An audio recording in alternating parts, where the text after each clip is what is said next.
اس نے گھر سے بھاگنے کا بڑا فیصلہ کر لیا تھا۔ اپنے فیصلے سے اپنے بوائے فرینڈ کو آگاہ کیا۔ وہ خوشی سے چلایا، یہ ہوئی نا محبت۔ گھر سے بھاگنے کے لیے پچھلی رات کا وقت طے پا گیا۔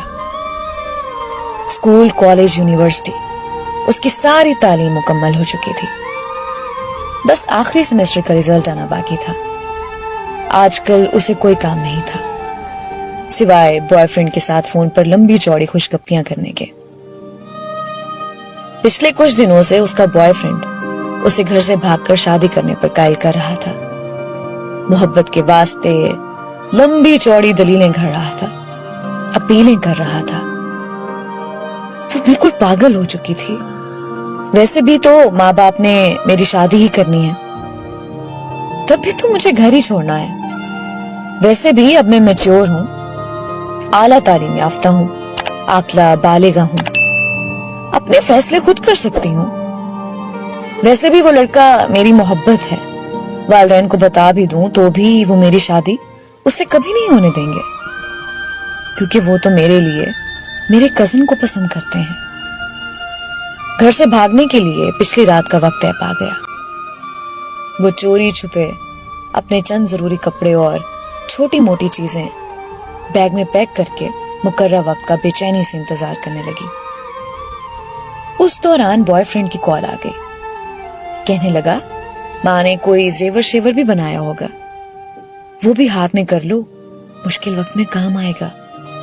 اچھا کچھ کرتی ہوں۔ اسے پتا تھا کہ ماں نے اس کے لیے سونے کے زیورات بنا رکھے ہیں۔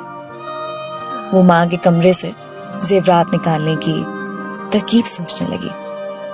وقت بہت کم تھا۔ وہ جیسے ہی ماں کے کمرے کی طرف بڑھی، ماں کمرے کا دروازہ کھول کر باہر آ گئی۔ ایک لمحے کے لیے وہ ماں کو سامنے دیکھ کر سکتے میں چلی گئی۔ میری شہزادی، اتنی رات گئے؟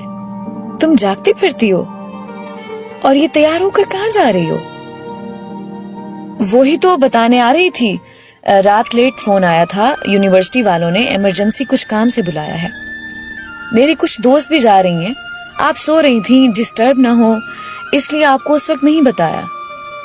اس نے خود کو سنبھالتے ہوئے جھوٹ کر دیا تھا۔ اچھا تم میرے کمرے میں ہی بیٹھو، میں تمہارے لیے کچھ بنا کر لاتی ہوں۔ ماں کچن میں چلی گئی۔ وہ ماں کے کمرے میں داخل ہوئی۔ بہت اچھا موقع مل گیا ہے، اس نے یہ سوچتے ہوئے جلدی سے پیٹی کا دروازہ کھولا تو سب سے پہلے اس کی نظر اپنے لیے بنے لال رنگ کے بہت پیارے لہنگے پر پڑی، جو اس کی ماں نے خاص طور پر شادی والے دن کے لیے اس کی پسند سے بنوایا تھا۔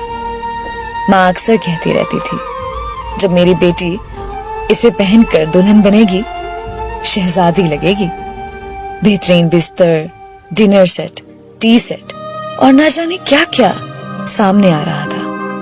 بہت سی قیمتی اور خوبصورت چیزیں ایسی تھیں جو ماں نے چوری چوری بنا کر رکھی تھیں، جن کا اسے علم بھی نہیں تھا، جن کا علم اسے آج ہو رہا تھا۔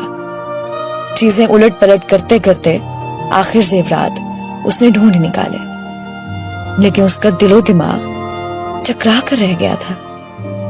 زیورات اسے اٹھائے نہیں جا رہے تھے۔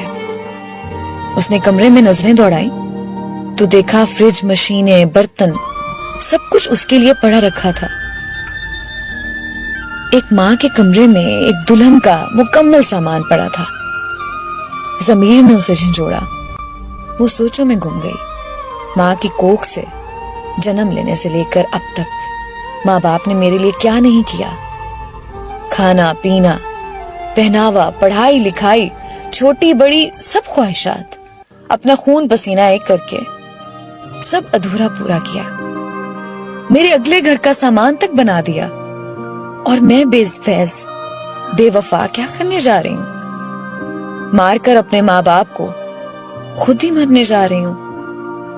محبت کا سمندر گھر میں ہے اور میں محبت کا دریا سر کرنے جا رہی ہوں۔ اس کی آنکھیں بھیگ گئی تھیں۔ اسے اپنی اعلیٰ تعلیم، اپنی حماقتوں پر خوب رونا آ رہا تھا۔ اس دوران اس کی ماں آ گئی۔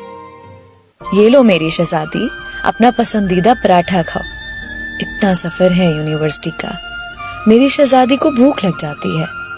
ویسے بھی آخری دفعہ یونیورسٹی جا رہی ہو، اسکول سے لے کر کالج یونیورسٹی تک تیری ماں نے آج تک تجھے بغیر ناشتے کے نہیں بھیجا. آج اگر تو بغیر ناشتے کے چلی جاتی تو تیری ماں کو مرتے دم تک اس بات کا دکھ رہتا. ماں کی بات سن کر بے اختیار وہ ماں کے گلے لگ کر پھوٹ پھوٹ کر رونے لگی. ماں نے ماتھا چوم کر آنسو صاف کرتے ہوئے پوچھا، میری شہزادی کیوں رو رہی ہے؟